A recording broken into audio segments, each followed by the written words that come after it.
Welcome to the Better Outcomes podcast, where we discuss all things leadership, sales, and communication in Australian business. At Better Outcomes Training, we provide world-class training solutions for businesses who want to arm their teams with cutting-edge skills to lead better, sell better, and enjoy more success, purpose, and profit from the work they do. For a full breakdown of all the courses we offer, visit www.better-outcomes.com.au. There's also a link in the description. Now, on to today's podcast. Enjoy. Hello, everyone. Welcome to another episode, the last episode for the year of the Better Outcomes Training podcast. I'm here with Paul Harrison. Paulie, how are you, mate?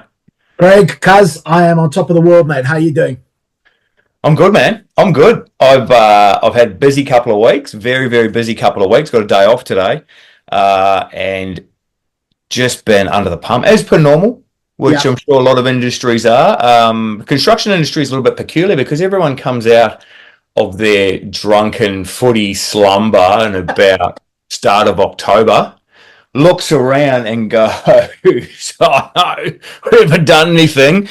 Let's try and fit 8 months worth of work into the next 2 months before we all go on Christmas break." So It just, every year it explodes at this time, as I'm sure a lot of people's industries do. I know accountants and financial people have a big time before end of financial year, but for construction, it's always big at this time of year, and we're getting just swamped. So the reason why I called us to get together today to get this podcast out of the way, because I'm not going to have time towards the end of the year with everything else that goes on as well at this normal time of year. And I know you're in pretty much the same boat, mate.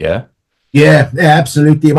Mine's sort of more coming to the end, and you can tell everybody sort of it's been a big year for everybody, I think, and certainly there are sort of inquiries coming in now to book out for first quarter for next year. So there is some things like design work, proposals, stuff like that being put together. But it's been a big year, mate. It's been an absolutely big year. And I know I say this every year, but hopefully a solid foundation to build on for the next. Yeah. Yes, exactly. I thought about this and I started to look back over the year, and I thought, well, what can I actually talk about that I've done this year? And it started, I had to stop because I started to realize actually how much I'd been through this year. And I didn't realize it until I started writing it down. No, it's been a busy year, but if you actually sit back and take stock of what you've been through, if you've had a hectic year, instead of just saying, oh, it's been a long year, sit there and have a think about it and actually think about what you've gone through and give yourself a bit of a pat on the back as you go from some of the things that you've got over the line. It's quite overwhelming if you sit there and realize what you've been through in a year, if you give it a crack. Yeah, absolutely, 100%. And I'll tell you, Cuz, I'll say this, I know we've touched on this before, but it's been phenomenal to watch your journey and your progression over the last 12 months, mate. I mean, the amount of stuff that you've taken on, the amount of changes you've made have been absolutely phenomenal, mate, for real. And I know that it's a hell of a stiff learning curve with so many changes that you've made in so many different areas. But it's been a privilege to be on the journey and watch your development as well, mate. Absolutely fantastic, absolutely outstanding. And you must be very proud, obviously, of the year. And I think certainly for yourself, it's going to set you up nicely for next year. Thanks, Paulie. You started all this, mate. You're the one who kick-started me on this way of thinking and this way of learning, and help awaken the inner learning beast it has become. So, it has been quite a big year. And thinking back, it's hard for me to sit here and realize some of the steps I've taken and some of the moves I've made and some of the things that I've just taken on. I don't know how I find time for it all. Yeah. But as always, I sit here some days and think, geez, I should be doing more. I've got to spare 20 minutes. What can I stuff into that? So it's a whole mindset shift, like just destroying podcasts and books and TED Talks and all other sorts of content that you share with me as well, alongside of all the role changes I've had at work, the learning I'm doing. I drive trucks now, and so I drive big trucks now. So as a side note, 10 years ago I was terrified of trucks, petrified of trucks after getting cleaned up by a big truck. Yeah. in an accident. Last week was my first solo drive of a semi trailer, so a proper big truck, and How many wheels is that in the semi trailer? 18. Something Wow. like that. So 2, 4, 6, 8, 10, 12, 14, 16, 18, 20, maybe 20, 24. Yeah. So You 19. one of those big hooters that goes toot toot. Yes. Yes, that's the real reason you've uncovered my secret to wanting to drive big trucks. Yeah. To move people. I actually drove past the exact spot that I got hit by a truck 10 years before. So it's quite a funny old learning circle. But when I sat back and thought about what I've been through this year and the stuff that I've taken on, it's quite confronting, really. And I don't think we just talked about it. I'm not sure if I would have taken it all on if I'd have known when I started what I was going to put myself through. So I was just kind of crashing into things and doing it and adding stuff. So it's been a pretty big year, mate. It's been a pretty big year. What would be your highlights, mate? What would be your highlights and key learnings that anybody could that somebody could take from this or from your journey? Turning 50 was a big one. That changed a lot of things for me, turning 50 this year. And that was incidentally a great party in New Zealand. Accidentally turned out to be a family reunion of sorts. Yeah. And I had my one shot of tequila for the year. That was my one alcoholic drink. I can still remember it. It was delicious, and I'm lucky I couldn't find the bottle. But it was a bit weird turning 50 because in the time leading up to and just after turning 50, I lost a couple of good friends that I went to school with, all about my age, guys that I'd played cricket with and went to school with, and that started me thinking that I better start thinking about a bit of longevity here and what comes next. And so that kick-started a bit of a health kick for me, counting calories, thinking about how I was exercising and what I was doing to prolong my body and into retirement or whatever transitional years I got coming up. So that was pretty big for me. And obviously the financial things that come along with that as well. But I was thinking more about there's no point in me putting together a big nest egg if I can't walk down the street and enjoy it or jump on a scooter in Bali or whatever I choose to do. So getting my health in order and working out my food and things like that was a big step as well. So, but making sure that you've got time to stop and smell the roses along the way and appreciate what you've got and be very grateful for the things that are in your life. Not so much, don't be so full of regret of what you've not done. Just sit there and be grateful for what you've got sometimes and how you've got there and have some dreams for the future was one of the big learnings I took from this year. Absolutely.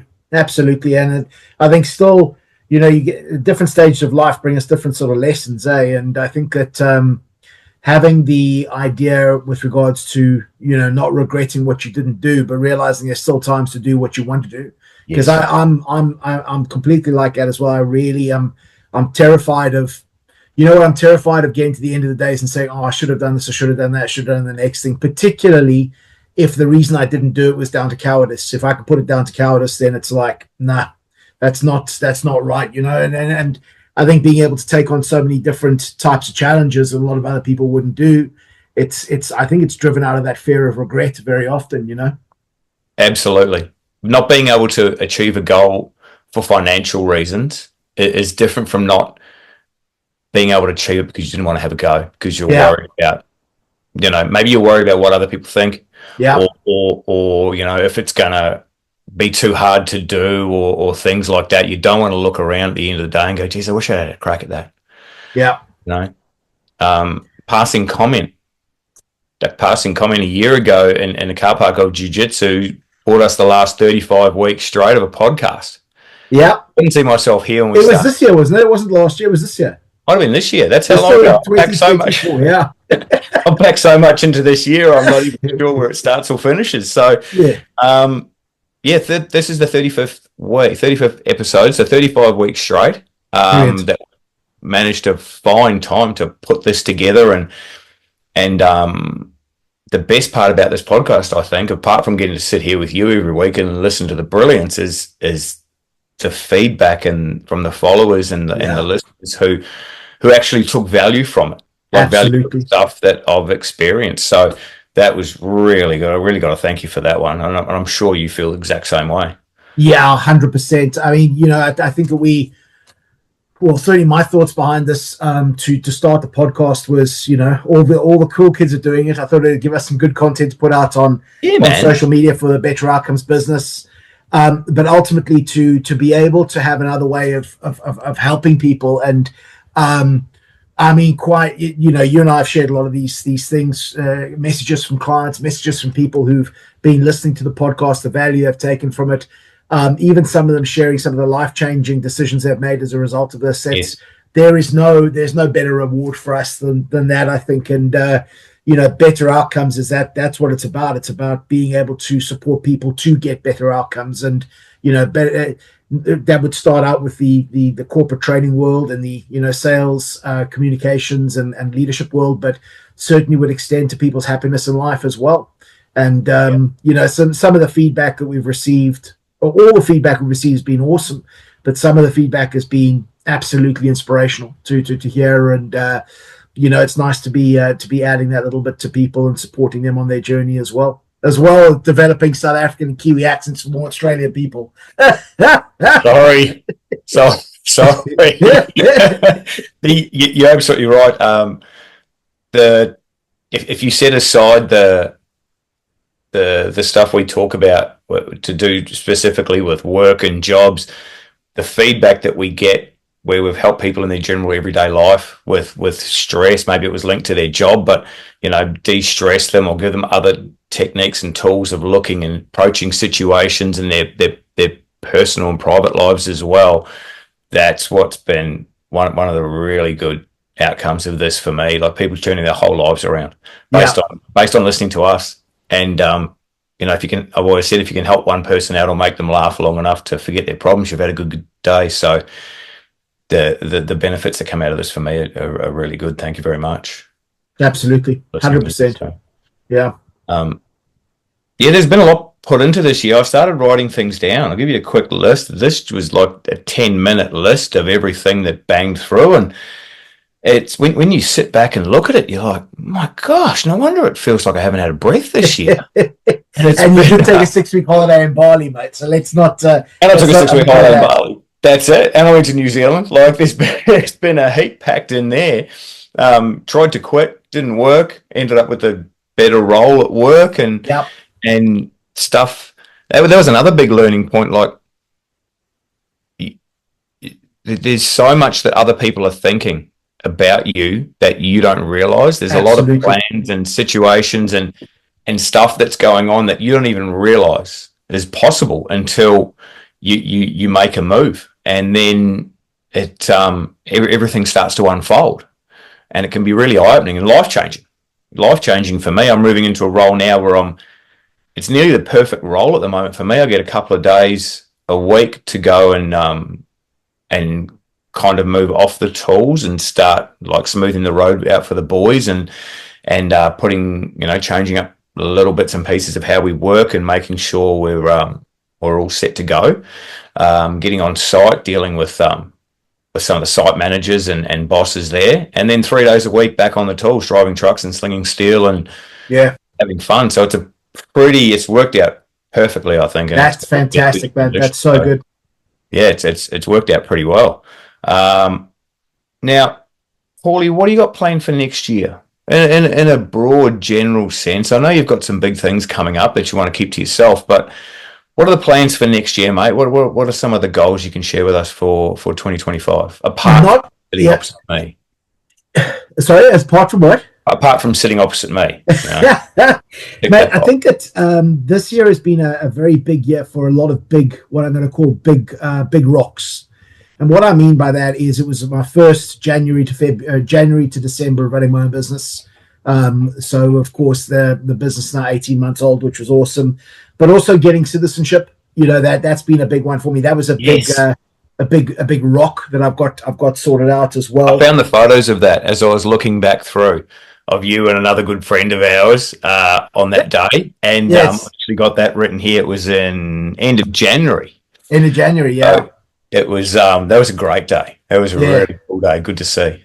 No, it was a good day.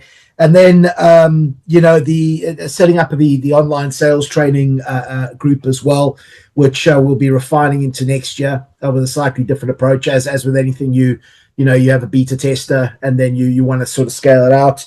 But I think that obviously this podcast was great, but my major area of focus was for this year was, and where I think that most of my attention was, and I think what gave me the most joy was just working with so many phenomenal clients. I mean, apps, and you and I worked with a few of those clients together as well. But there is literally no joy that I take more. I don't take more joy from anything than effectively working with clients who are open-minded like that, who are keen to learn. They want to get an earned advantage. Sales teams that were able to get them returns on investments in very short amount of time through some very small changes.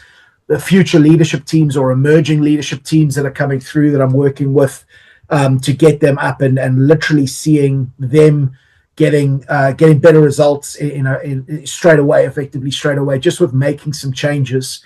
Those have been huge, absolutely huge, and something I'm very grateful for. Seeing clients getting promoted, seeing clients getting headhunted, seeing clients, reaching out and just saying 2 or 3 months after the training, it's like, you won't believe it, we've got this result now. That was what I wanted to work on. And there is literally nothing that makes me happier in that type of situation. So I think that I'm going to be looking at a lot more. I mean, I'm sitting at 65% capacity booked up already for 2025, which makes me very happy. Wow. But it's like it's maybe just niching specifically who I want to be working with, and taking that type of approach. But no, it's been a glorious year, mate. It really has. The moments of true happiness have been absolutely phenomenal. They really have. And a little bit of downside there, obviously, with picking up an injury and not being able to be at jiu-jitsu for the last 3 months. And I'll tell you this, and for anybody who's thinking about joining jiu-jitsu, you start to realize how jiu-jitsu becomes a massive underpinning of your life. It really is. It's something that keeps you on the straight and narrow. It's something that keeps you fit and healthy, so you can give a whole lot more in your training. It is a beautiful community of people.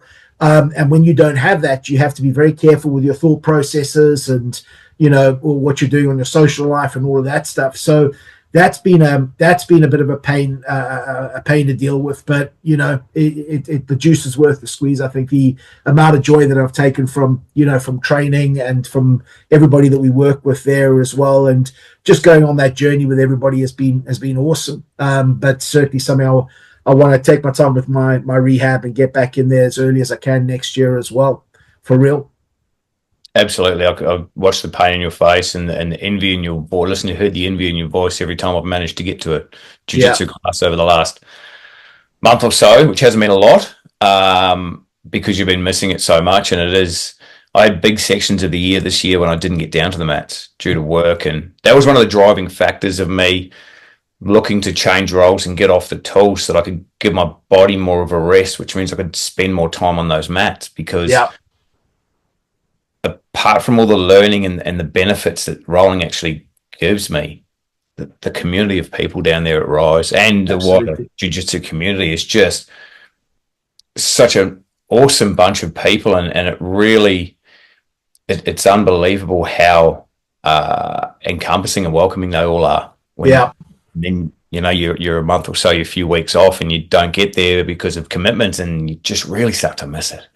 So anyone who's looking to start, helps a lot with anxiety too. I find anyone who's an overthinker or is anxious, has a lot going on in their lives, get down to the mats, give it a crack, because nothing else exists on that mat apart from the problem you're facing, the person you're rolling with. So it's very good for your mental health, I find, and very good for relaxing you and problem solving too.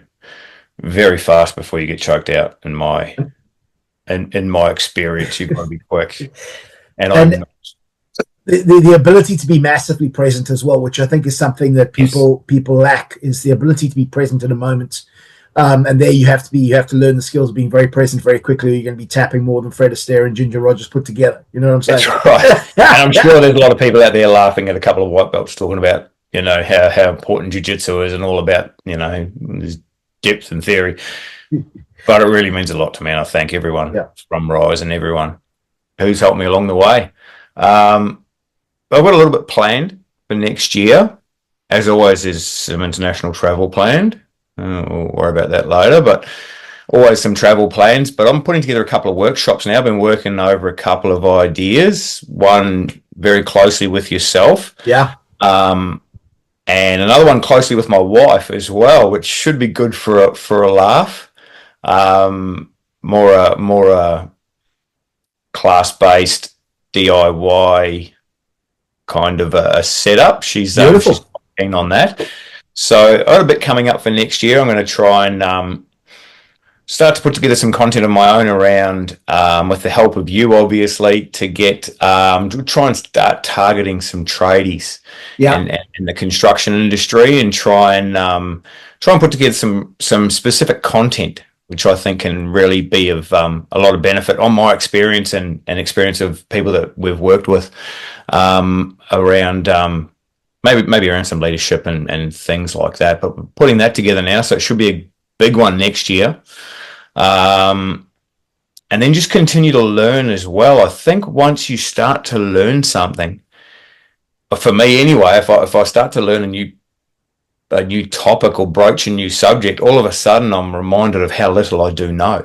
Yeah. And it really kind of pushes me to, all right, let's give it a crack and go down this rabbit hole for a bit and tangent off on this. So there's always a lot to be doing, always a lot to be learning. But I'm sure I'll find the time. We're getting more time next year, don't we? They're going to give us more days in the week. And they give us more time, mate. You've made time. You haven't found time. You've made time. There's a difference there. Yeah. Oh, when I was writing this out, I realised that pretty much when we went back to work from February through till mid-July, it was 7-day weeks. I could count the number of days I had off a month on one hand, and still managed to put everything else together as well. So there was some big weeks in there, and even bigger ones to finish off this year. But it's quite crazy how you can find those 15, 20 minutes, half an hour to pack stuff in, listening to podcasts on the way into work and on the train and go for a walk and stuff. So absolutely. I would suggest to people, if you're having problems finding some time in the day, there's plenty of it. Just have a look at, maybe turn TikTok off for a little bit, and that's a big one. Yeah, I think people not aware of how much time they actually spend in there and how much that stuff impacts their mind as well. It's quite fascinating, that whole thing. But there we go. Put good things in your eyes and your ears. That's it. Yeah, that's it. So whatever you focus on dictates the rest of your life. Yeah, exactly. That's really about it for me. I just really want to drive home the also fitted in Pearl Jam the other week. Got to Pearl Jam. Couldn't believe it. Brought tickets at the start of the year and forgot all about it. Oh, wait, that's like a nice little surprise, mate. That's like finding $50 in your pockets, from your washing. It was. I was so happy, and then I realised, hang on, I'm getting older now. Maybe this is going to be like a memory thing that I have to get used to. But forgetting, forgetting. Yes.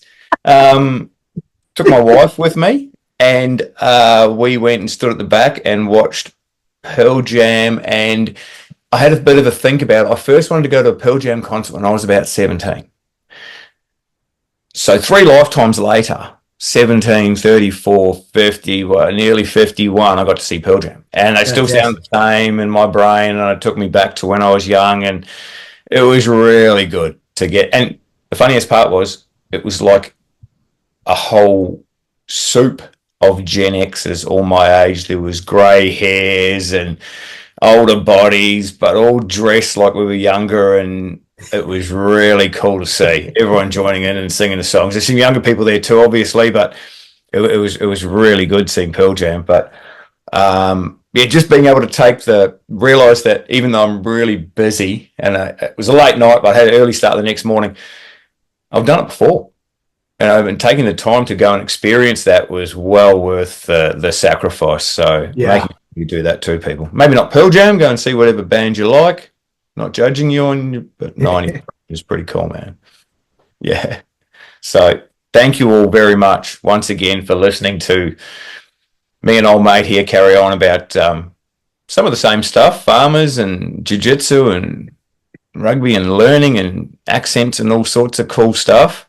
Everyone I bumped to along the way this year who helped out, had a kind word and sent some feedback. Thank you all very much. All taken on board, all very Absolutely. much appreciated. Thank you to you too, Paulie. Without you, wouldn't be where I am today. The motivation that I get off you and the constant support is something that I really not only really appreciate, but tend to if I haven't spoken to you for a couple of days, it's like, oh, what's my mate done? I haven't heard from him. And well, I think that works for both of us, mate. That's good. Yeah, and sometimes you're kind of like an Uncle Joey Diaz. I'll text you and you'll be like, I sense you're not feeling the best, mate. What's going on? And you'll pick me up straight away. So for all those times, thank you very much for this year, mate. Thank you. 100%, my brother. Thank you so much. It's been absolutely phenomenal, and we've got a big year to build on for next year, which will be absolutely fantastic. Yes, more trainings together, please. Absolutely, no doubt. Everyone, thank you very much for watching this year, listening, feedback, everything following. There's more to come next year. We've got more guests coming up. Yeah. Sorry to all our guests that we had planned. It's all my fault. I'm the one who can't find the time to fit in my schedule. I've set time aside next year specifically for that so we can get some guests in and get the podcast a little bit of variety instead of just us two. Yeah. Different shirts on. Look forward to that. Look forward to what's coming up. Thank you all for listening. Paulie, over to you. Yeah, absolutely fantastic, Cuzzies, and thanks so much for everything you've done with hosting this and coordinating it and everything, and all the admin behind the scenes. Hey guys, bit of a technical error there at the end. Unfortunately, the last bit of the podcast was cut off for whatever reason. Who knows? My editing skills can't make it work. But from both Paul and I'd like to wish you all a very Merry Christmas, a happy festive season. I hope you get to spend some good rest time and get some holidays in and spend some time with your loved ones. We'll be back next year, probably late January, early February, something like that. Once things have settled down, and we'll get some guests on and continue to give you some content. Thank you all very much for your following and for your comments. Once again, Merry Christmas. See you next year.